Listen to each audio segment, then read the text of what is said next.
السلام علیکم ملګرو په دې غسلخانه کې د امتیازي کول څنګه دي دا جایز دي او کنه جایز دي نو مکمل ویډیو را سره وګورئ کنه د مولانا صاحب چې د بیان د سره شریک کوم دا بر سره تاسو اورئ کنه ملګرو آیا چې دې ته به کم بیماری لګي چې دا یو کس لګي او په غسلخانه کې چې د امتیازي کوي نو دې ته به کم بیماری لګي او دا به څنګه دینه بچ کیږي او موږ له پکاره چې په دې غسلخانه کې امتیازي کول جایز دي او کنه دي د مولانا صاحب د خلینو به اورئ ټول ته میخواست کنه چې مولانا صاحب د بیان هم اورئ او دا غنه پس چې د خو غونتی کمنټ د مولانا صاحب ته وکړئ کنه ماشاءالله په کمنټ کې ضرور ولیکئ ډیر خسته بیان دی نن سبا چې دنو دا خبره چې دنو دا د خبرې سو خیال نه ساتي په غسلخانه کې امتیازي کول څنګه دي نو دا مولانا صاحب د خلینو واوري زما د ویډیو ضرور د نور ملګرو سره شیر کړئ چې د نور ویډیوګان د لپاره او که څنګه ونتي خپل په کمنټ کې خو ونتي رائے ضرور راکړئ د دې ویډیو په اړه کې ښه آیا په غسلخانه کې امتیازي کول جایز دي او کنه دي مولانا صاحب د خلینو واوري لار کې یو ملګری پوښتنه وکړه چې غسلخانه کې تش امتیازي کول جایز دی او کنه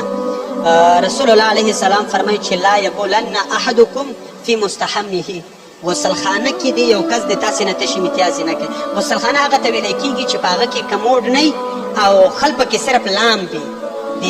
کمرو کې صرف د لمبولو دپاره جوړه کړي په هغې کې تش امتیازي کول شریعت منع کړی دو بیا شریعت وجه هم بیان کړی دو رسول الله فرمایي فإن عامة الوسواس منه دا انسان ته چې د وسوسو بیماري لګېږي دا د دینه لګېږي چې انسان په غسلخانه کې تش امتیازي کوي نو پکار ده چې غسلخانه کې تش امتیازي ونه شي که چېرته غسلخانه او سره کموډ هم وي باتروم هم وي دواړه چې په یو ځای جوړ شوی وي سیټ ته غسلخانه جوړه شوي او طرف ته دا باتروم جوړ شوی یعنې دواړه یو ځای وي بیا پکې کولی شي مشکل